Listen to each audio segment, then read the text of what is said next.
Good morning, 8th grade students. Happy Monday. I hope this video finds you happy, healthy, hopefully not too bored. This week we're talking about poetry. So I'm going to do this conversation piece about how to understand a poem the same way I would in class. So I've got my notebook and my paper, and I'm going to do some of my awesome art that I know y'all love while I do this. But I'm just going to do it live like this. Hopefully you get it, and there's also going to be a PowerPoint presentation that explains it step by step better. But I wanted to get a video explaining it from my process to how you're going to do it. So hopefully this will help you understand what we're talking about. So we start with a question: how is a grocery store like a poem? Doesn't seem like that makes much sense, right? But just bear with me. So I wanted to start with when you go to the grocery store, how do you know what store you get to? How do you know where things are in the store? How do you know what price things are? How do you know what ingredients are in something? Well, there's this little thing called words. So there's labels, there's signs, there's posters, there's directions, there's all these words put up around there on purpose. And that's a key word, on purpose. Whoever created that grocery store, whoever created the signs at El Rancho or Kroger or Walmart, put signs up on purpose to help you find your way around the store with an intent. They expect you to find your way around the store. When you go to the store, there's a certain type of music playing. There's a certain type of lighting going on. It's usually pretty bright. It's not dark and gloomy in a grocery store. If you are, that's a creepy grocery store. Get out. But usually it's bright, well lit, nice place to go. And there's usually some happy, upbeat music. They want you to stay there. They want you to enjoy it. They put some music up there so you'll like the place. They put some lights up. They have carts and decorations and signs and lots of things to keep you interested, right? They do all that to set a tone or to create a happy mood, to make you enjoy the place, to make you go around and stay there and hopefully want to come back, right? They do that on purpose. Again, they set a tone.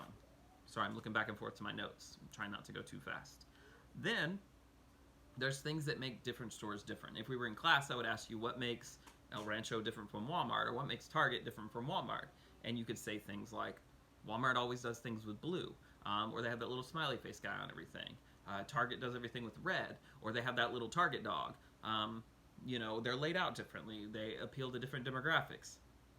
They have different things in there. All those things that kind of make them unique. And we could say stuff like slogans, catchphrases, color choices, how they talk when they greet you. Like when I worked at Target, they would always say, you have to say, what can I help you find? Not, how are you doing today, but what can I help you find? Just go up to them, do that. All these little extra tricks that stores do to make you want to come back to their store, to make you want to shop there, are called craft elements. And they can be anything from slogans to how they talk, catchphrases, colors, even certain sounds, even the way they're laid out. All these little things that are extra beyond just, hey, here's a store with some stuff in it, makes them their identity, and that's important. They do it on purpose. They adjust it and change it over time on purpose too.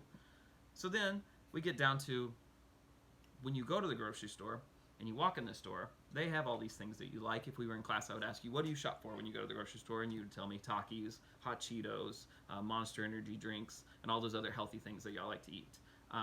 But when you go and you need groceries, you have to go all the way around the store on purpose. You have to go over to the milk, you have to go over to the eggs, you have to go over to the bread, and all the junk foods in between. And even when you get up to the registers, there's more junk food. There's sodas and candy and chips all at the front on purpose. All these things are structured or organized with a purpose. So you could say they have a structure to them. Everything's in a specific spot. Everything's labeled. Grocery stores are picky about where things go too. Vendors fight, like the people that bring this stuff to the stores, argue over where things go. Like, no, Cheetos go on this corner. No, those are reserved for the Ritz crackers, all these things. But you get the idea. It's structured on purpose, organized on purpose by whoever comes up with a store. And there are people that design these, and that's their job, is to come up with how a store looks. So you take all those things together, the words they use, the craft they use, the tone they use, the structure, and you put it all together, and you kind of come up with a store's identity.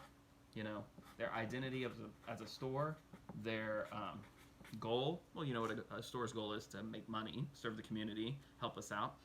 It's one of the few places we can go right now. But you put it all together, and they have like some sort of statement. Like, we know what Walmart is. When you say Walmart, we know what to expect. When you say Target, you know what to expect, because they've done all these things on purpose. Here's my little poster. I didn't draw as many things as I thought I would.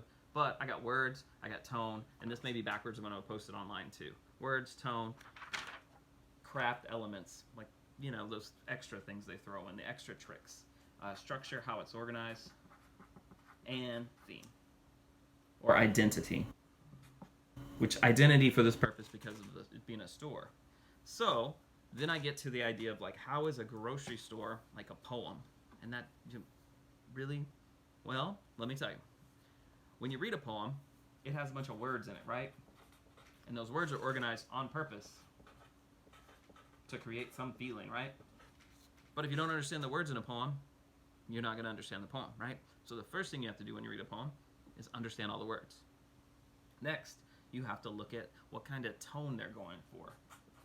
Just like in a grocery store, they play a certain type of music. They play my generation's music because we're the ones most likely going to the store the most often. They play 90s music, early hits, because they want to create a happy tone.